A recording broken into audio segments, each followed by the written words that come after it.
Hey everyone, Hellfire 2200 here, and today we're gonna be doing a reaction video to Thinknoodles as he draws his life. This video was made 6 years ago, but I just recently watched it and it's sad. Had so I'm gonna be watching it again and see hey, how sad it really is as to you guys. So let's just get straight into this. Hey everyone, my name's Justin, and I'm gonna do a draw my life. I've been pretty nervous about this because I can't really draw, and I didn't think I really had interesting or inspirational story. At least it's not as interesting as some of those I'm seeing on YouTube. But anyways, here we go. I was born on May 30th, 1977 in a little state called Texas. Both of my parents have 3 brothers, so I have 6 uncles and more cousins than I can count. When I was about 2 years old, my parents gave me this new toy to play with called a sister. I really loved having a sister when I was younger, but we didn't get along so well in high school. Right after my sister was born, we got our first dog. Her name was Missy, and I don't really remember her very well because she ran away when I was 6 or 7. But I do remember looking for her every day for weeks around the neighborhood after school. My sister and I didn't find out until about 5 years ago that my parents actually gave her away to another family.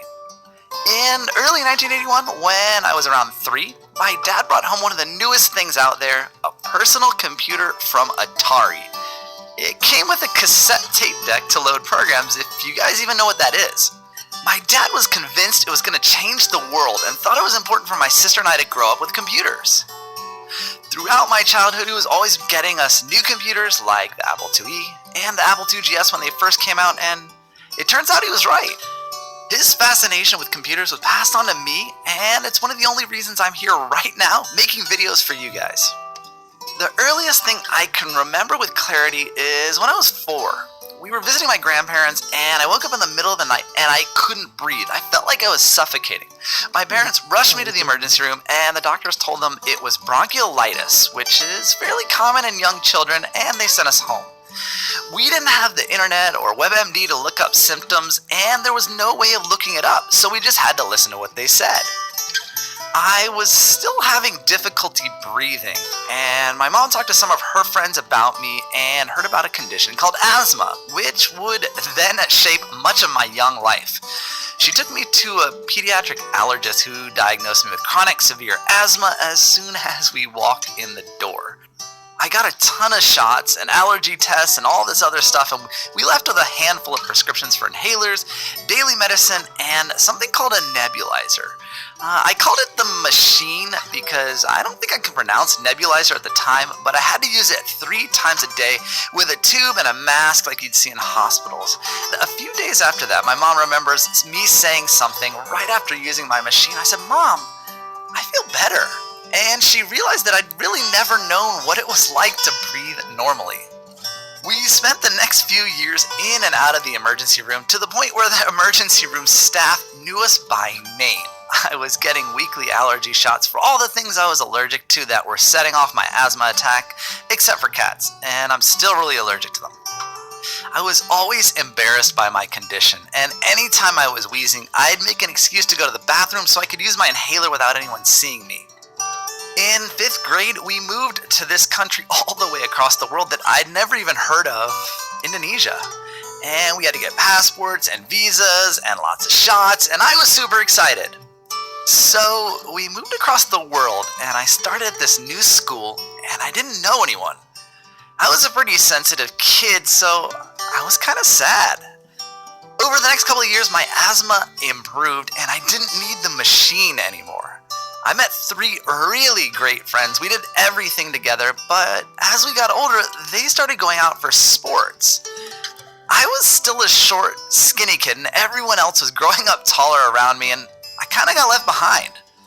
The doctors told me I'd eventually grow, but all the asthma medication had delayed my growth spurt, and at the end of 10th grade, we had to move back to the US when my dad's job transferred him back to Northern California. Academics had always come easy for me, and I ended up coasting through high school. Socially, I was the new kid from Indonesia, and I didn't have a lot of friends, so I spent a lot of time in the computer lab messing about because I'd grown up around computers my whole life. I met a couple of people there who became my really good friends, and we ended up spending all our free time up to no good and got suspended for a week after ending up in a pretty bad situation at a school-sponsored event. During my senior year, I had my final asthma attack, which landed me in the hospital. I was so stressed out by the SATs and college applications that my parents actually picked me up after taking the SATs, and we went straight to the emergency room so I could breathe again. I did okay on the SATs though and ended up college-bound, majoring in computer engineering with a brand new car. College was awesome. Everyone started with a clean slate in the same situation, so you get a fresh start and everyone's looking for new friends. So I wasn't the skinny kid with asthma or the new kid from Indonesia anymore. I was just regular, normal, like everyone else. Unfortunately, the laziness from high school followed me to college, and let's just say I needed a little bit of extra time to graduate after the first semester's grade report. But there were parties, and I learned how to surf, and we drove down to Tijuana a few times, and my roommate was in a band. I had a great time. Shortly after my first semester, my parents and sister moved overseas again, so it was just me left in California in college.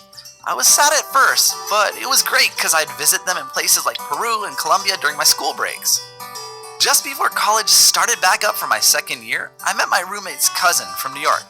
She had crazy long hair, and we all went to Universal Studios and rode rides and watched Beavis and Butthead Do America, and little did I know at the time, I just met the girl I was gonna marry.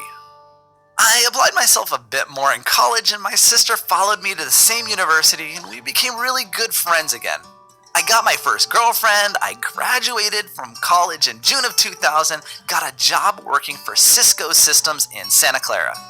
It was my dream job, and I was excited and anxious and scared all at the same time, and the youngest person around, and I didn't really have a lot of friends. After a few months of doing my own thing, I got a call from that girl who I had met long ago in Universal Studios. She said she was coming to town in a few months to visit family and wanted to look me up because she'd heard I was in the area. We immediately connected on a different level than either of us had with anyone else, but I lived in California, and she lived in New York. Against all odds, we decided to try long distance and see how it went. I flew back and forth between the West Coast and the East Coast every month or two, and she started college in Boston. Then something really scary happened. I flew from Boston to California on the last American Airlines flight on September 10th, 2001. The next morning I woke up and I realized how close I was to being on one of those doomed flights, and I decided right there to move to Boston to be with her. I still have the boarding pass stub, and it still gives me chills when I look at it. While she was in college, I got a master's degree in business, and she graduated with really good grades and got into medical school back in New York. After moving back to New York, we got a golden retriever puppy together, and she's the most amazing dog I've ever had. I wasn't ready to re-enter corporate America yet, so I started selling stuff on eBay and came across this stuffed animal called Webkinz. A friend and I decided to start up a blog and a forum about Webkinz to see if anyone would visit, and the popularity exploded overnight. Wow. Over the next few years, I continued building blogs and forums, and my wife graduated medical school, and we got married, barefoot on the beach. I finally found YouTube in December of 2011, and I originally started my channel as a complement to my blogs and websites, but after posting a few videos with my voice in them, the channel direction changed to be about me, the skinny kid with asthma. I was surprised and excited, and people told me I'd be big on YouTube, and I didn't believe them, but my channel grew, and it's still going, and it's still growing, and it's surprising me every day. I've met so many people and had so much fun at meeting and interacting with all of you. I'm excited every morning when I wake up, and I'm happy all day long. I can't imagine doing anything else that would make me more happy or more fulfilled than what I do right now. And I owe it all to you guys, my fans. I wish I could express in words how thankful I am to each and every one of you, but it's impossible, and all I can say is thank you. Thank you from the bottom of my heart.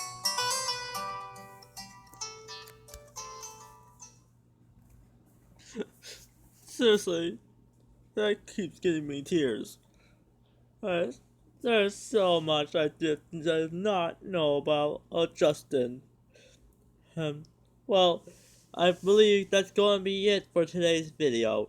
If you're new to the channel, please subscribe and comment the video to see how much you like it. Uh, so like it as much as you can. And if you want to see the original video of Thinknoodles drawing his life, I I just type in "draw my life Thinknoodles," and it'll take you right there. Uh, and please subscribe, like, and comment on Thinknoodles' latest videos. Uh, until then, flame on.